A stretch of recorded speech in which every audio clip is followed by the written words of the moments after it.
Welcome back, folks. Today we'll be showcasing another classic Filipino dish called Ginisang Repolyo, or sauteed cabbage. That's right. A simple yet delicious dish that's a favorite amongst Filipinos. Stick around and I'll show you how to make them.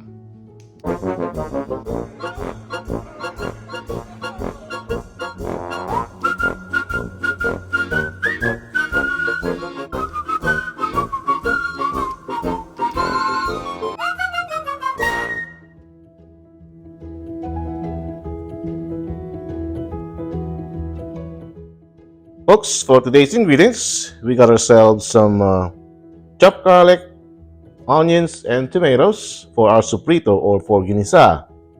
And then we'll use some salt and pepper, oil, fish sauce for our flavoring, and also we're going to be using a dash of MSG or for our umami here. Then for this ginisang repolyo or sauteed cabbage, we'll use pork for our protein. Slice them up, quartered, small amount, maybe quarter pound. And for our main ingredient, of course, the cabbage. I'm using one whole cabbage here. Chop them up like this way.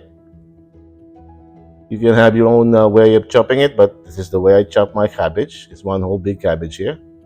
So let's round them up. We have our protein, pork, a little bit of fats in them. And then we have our umami, which is the MSG, fish sauce, oil, salt and pepper, and for our sofrito or for ginisa, we have our garlic, onions, and tomatoes. So let's get started.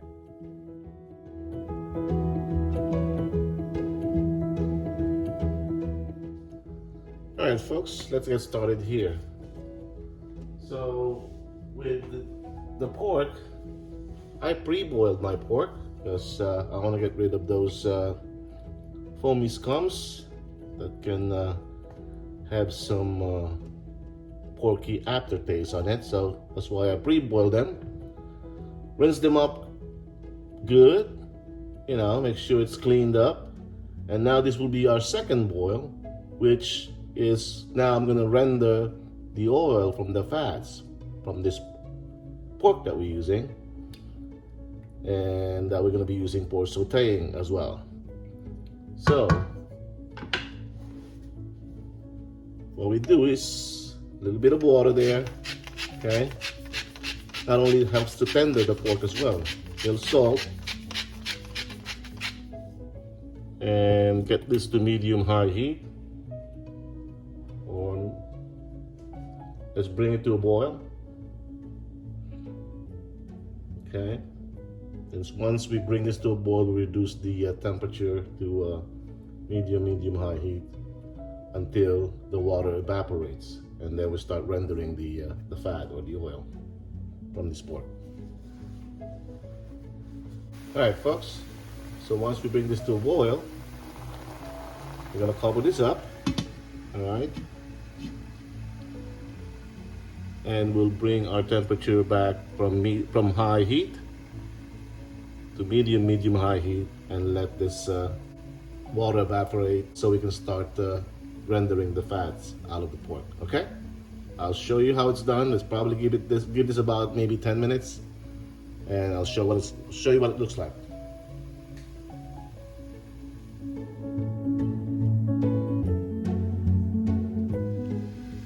All right, folks, let's go check back on this rendering that we're doing here for the pork. So we're about 10 minutes in. You can see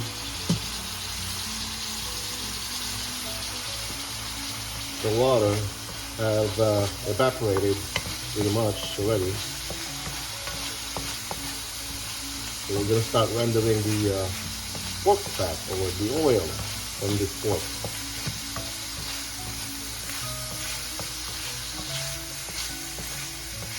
Alright, low and slow. I know some of you might say, why have to go through all that process? I mean, you can just fry the pork right away. Well, yeah, really it's a matter of preference. If you trust your butcher enough that they can and get you a good pork, fresh good pork, hey, go ahead. Whatever floats your boat. But for me, it's a matter of preference. Like, I grew up doing this way. Plus, I believe that getting rid of those foamy scums, pre-boiling my pork, would get rid of those, like I said, the porky aftertaste or piggy aftertaste. You know, so it's really a matter of preference. It's totally up to you. But I bet you folks, if you do it this way, you'll have a greater chance of having a better tasting dish than going straight frying your pork right away. All right, and to me, as much as if I could use the pork fat for cooking my dish, for sauteing my dish, I'd rather use that than adding regular cooking oil to it. See how nutritious that pork fat is, rather than having to use some cooking oil. The less cooking oil that I would have to use, better for me. But again, it's totally up to you. But this is how I do it. All right. So now we start. Once we reduce it, see how we're rendering much oil there. I'll show you. There you go. That's how much oil we're rendering. By the way, reduce this too low. You don't want those to splatter in your face. That's what causes splattering. Temperature too high when rendering. Reduce them to low.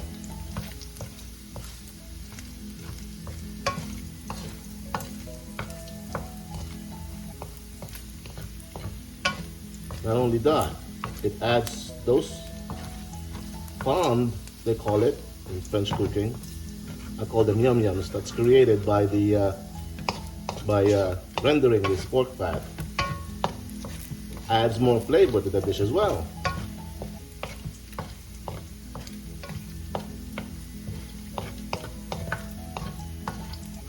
So let's wait until we brown this up and crisp them up.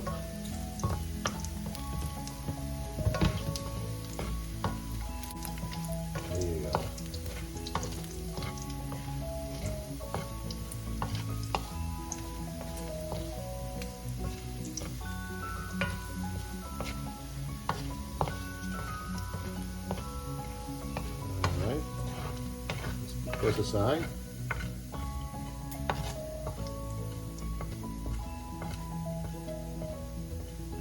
Okay. See, that's enough oil right there, folks. You don't have to use cooking oil. That's good stuff right there. That's liquid gold. There you go.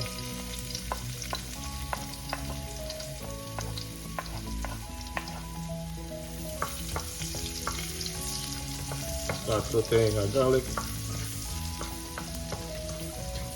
Brown them up a bit.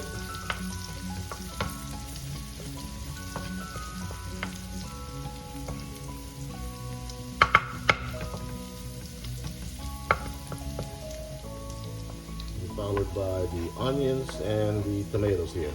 All right.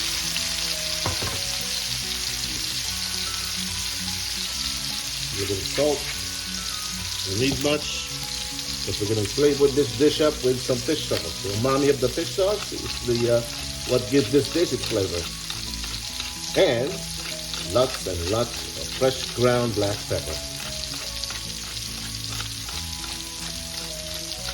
All right.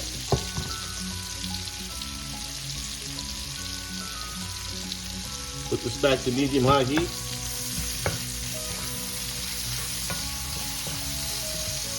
Let's tender our aromatics here.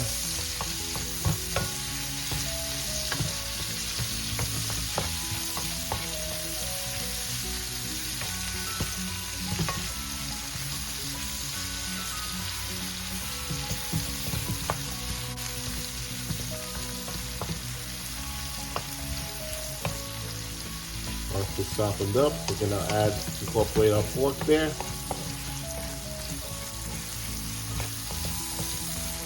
Okay, folks. Look at that, huh?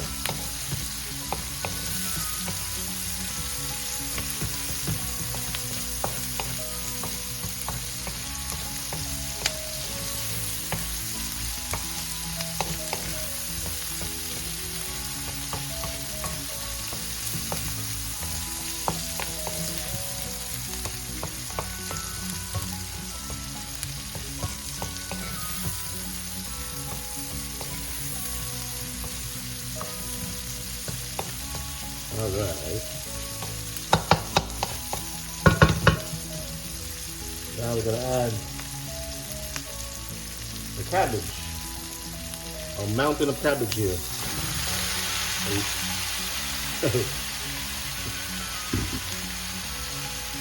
Don't worry, folks. Once built it up, they're gonna fit in there. Once the cabbage reduces its water content, it'll fit.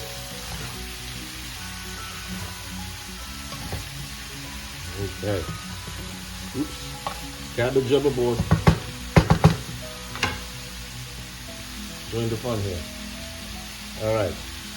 Let's give this more. That's salt.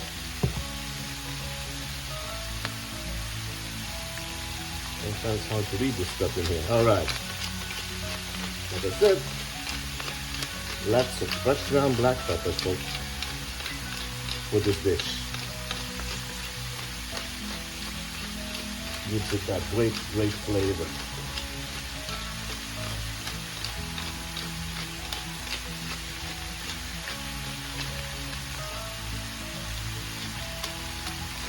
There we go. And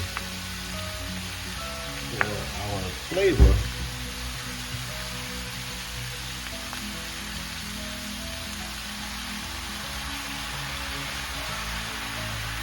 all right, that's about 3 to 5 teaspoons of fish sauce right there. You can add more later if you need to, but that's just to saute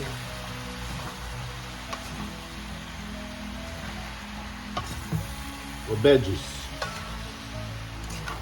before we add our water in. Okay? Let the veggies soak up that fish sauce flavor that we have. Look at that, folks. Isn't that looking good? Right there.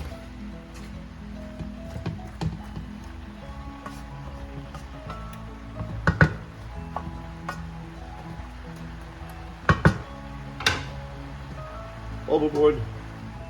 All right, cover this up for a minute. Let the cabbage absorb that fish sauce flavor that we have.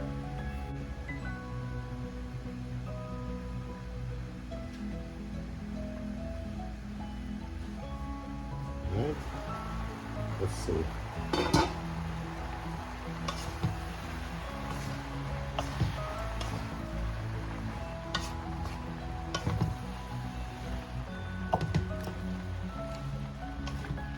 Folks, if you're gonna put some, if you have some pork bouillons, seasoning that you like to use, this is the time you want to add those now. Okay, like magic syrup or whatnot. In addition to fish sauce, as far as flavor, you can add this now at this point.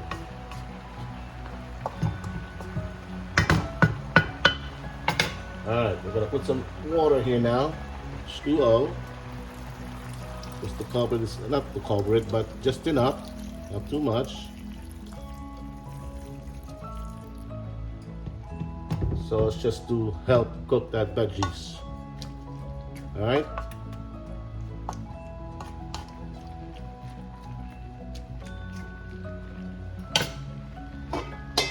Cover this up. We'll come back in about 5 minutes and check on this, folks. All right.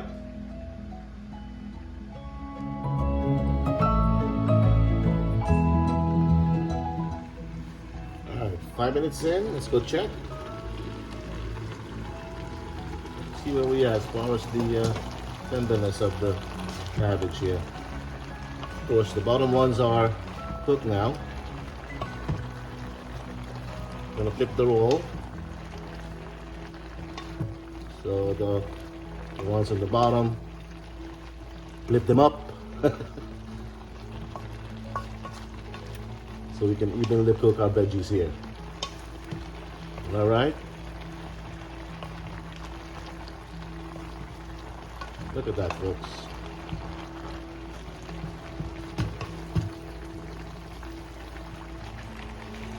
Now that's totally up to you if you want to add more water in this thing. If you want to have a little bit of sauce that you could, you know, enjoy, it's fine. Sipping. But for me, that should be enough, I think. Now we can have a taste now and see where we're at.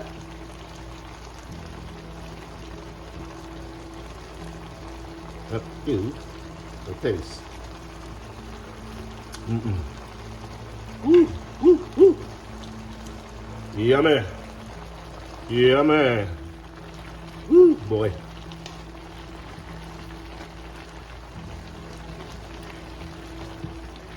Those cabbage are looking good now for me, folks.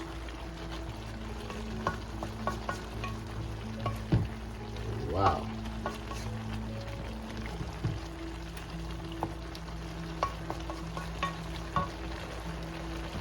And maybe I want some more of that fresh ground black pepper.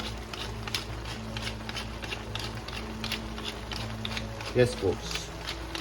For this dish, more ground black pepper, the better it tastes. All right. There you go. And as if it needs more flavor, but give it a dash of our MSG here.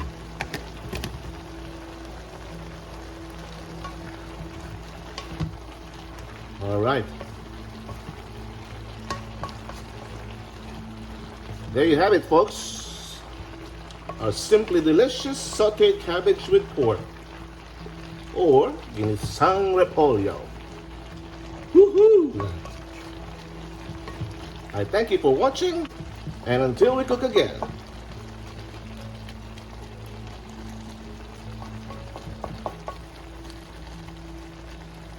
Awesome. All we need now is some fried fish to pair it up with these veggies.